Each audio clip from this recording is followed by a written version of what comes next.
પનીરમાં ચાટ મસાલો 1 ટીસ્પૂન જેટલો. ચાટ મસાલો છે એટલે મીઠું ચપટી જ કહેવા પૂરતું જ લઈશું. કોથમીર 1 ટેબલ સ્પૂન. ફુદીનાના પાન અથવા તો ફુદીનાનો પાવડર કંઈ પણ લઈ શકીએ. એ પાવડર લીધો છે એ 1 ટીસ્પૂન લઈએ છીએ. સેજલબેન, તમે કુકિંગ ક્લાસીસ સ્ટાર્ટ કર્યા છે, તો શરૂઆત ક્યાંથી થઈ અને લોકોનો રિસ્પોન્સ કેવો રહ્યો? શરૂઆત તો આ કોમ્પિટિશન પતી પછી મને જ્યાં લાગતું હતું કે હજી મારે શીખવાની જરૂર છે, તો પહેલા તો મેં સ્ટડી કર્યું અને પછીથી મેં ક્લાસીસ ચાલુ કર્યા અને રિસ્પોન્સ પણ ઘણો સારો મળે છે. લીલા મરચા કેટલા લઈએ છે? 1 ટીસ્પૂન ઝીણા સમારેલા. આદુ 1 નાનો ટુકડો, એને આપણે ક્રશ કરીને લીધું છે. અને મરી પાવડર એ પણ 1 ટીસ્પૂન જેટલું. પાપડ લઈશું 1 ટેબલ સ્પૂન. પાપડને શેકીને ભૂકો કરી દીધો છે. હવે પોટેટો સર્કલ કરીશું, એના માટેનું સ્ટફિંગ રેડી કરીશું. ઓકે. આ 1 કપ કાચા બટાકાને છીણી લીધા છે. તમે ડાયરેક્ટ છીણીમાં છીણી એક બાજુ પેન ગરમ કરી છીણીમાં છીણીને પણ મૂકી શકો છો, તો એના સ્ટાર્ચથી જ બાઇન્ડિંગ મળી જશે. એવી રીતે પણ કરી શકાય ને આમ પણ કરી શકાય. અને ફરાળમાં જો તમારે લેવું હોય તો સ્ટફિંગમાં થોડું ચેન્જીસ કરીને એને તમે ફરાળી ડીશ પણ બનાવી શકો. કારણ કે પનીર છે, બટાકા છે, આ બધું તો લઈ જ શકીએ. થોડા ઘણા જે ફેરફાર મસાલાના કરવાના હોય એ કરી શકાય. રસોઈની મહારાણી કોમ્પિટિશનમાં તમે પાર્ટ લીધો, 1 વર્ષ થઈ ગયું. એ પહેલાની વાત કરું છું, એ પહેલા ક્યારે વિચાર્યું હતું કે આ રીતે હું પાર્ટ લઈશ અને પાર્ટ લીધા પછી આવી રીતે મારા કુકિંગ ક્લાસીસ ચાલશે, હું ડેમોન્સ્ટ્રેટ કરીશ બધી વાનગીઓ? ક્યારેય પણ નહીં. હું નાની નાની કોમ્પિટિશન્સમાં પાર્ટિસિપેટ કરતી હતી અને એમાં વિન થતી હતી. એટલે એ પછી મને ખબર પડી કે કુકિંગમાં મારી થોડી ઘણી માસ્ટરી છે.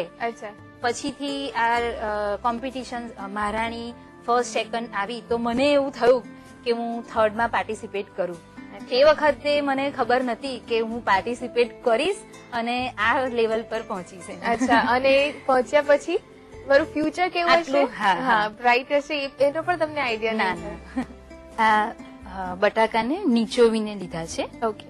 હવે એમાં 2 ટેબલ સ્પૂન બ્રેડ ક્રમ્સ લઈશું અને 1 ટેબલ સ્પૂન કોર્નફ્લોર. જે તમે છીણેલા બટાકા લીધા છે એનું માપ કેટલું રાખીએ છીએ આપણે? 1 કપ. ઓકે. મીઠું લઈશું, આપણે ચાટ મસાલો લઈશું એટલે મીઠાનું પ્રમાણ થોડું ઓછું રાખીશું. અને 1 ટીસ્પૂન જેટલો ચાટ મસાલો. ચપટી મરી પાવડર. ઓકે.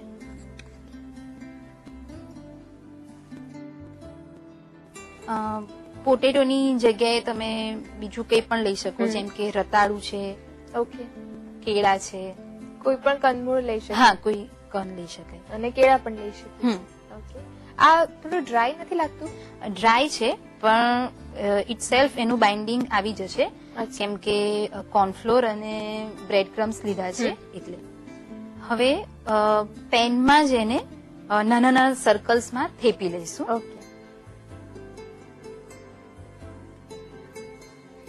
એનો થોડો અનઇવન શેપ આવશે અને એ જ સરસ લાગે છે. એટલે બહુ ટિપિકલ રાઉન્ડ શેપમાં નહીં જઈએ તો પણ ચાલશે. આ રીતે દબાવી દઈશું એટલે સરસ બાઇન્ડિંગ થઈ જશે. અને લેયર થોડું આપણે થીન રાખીશું ને તો ક્રન્ચી રહેશે. થોડું થીક હશે તો સોફ્ટ થઈ જશે. હવે તેલ લઈ લઈશું નીચે.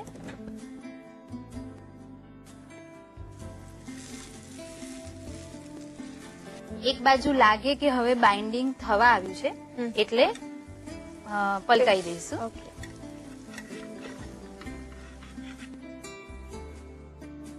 હવે આપણે પોઝિશન ચેન્જ કરી હવે જે સ્ટફિંગ છે એ તવી પર જ મૂકી દઈશું. ઓકે. અને જે બાકીના 3 છે એ એની પર મૂકી દઈશું. ઓકે. આ રીતે સેન્ડવિચ કરી દઈશું.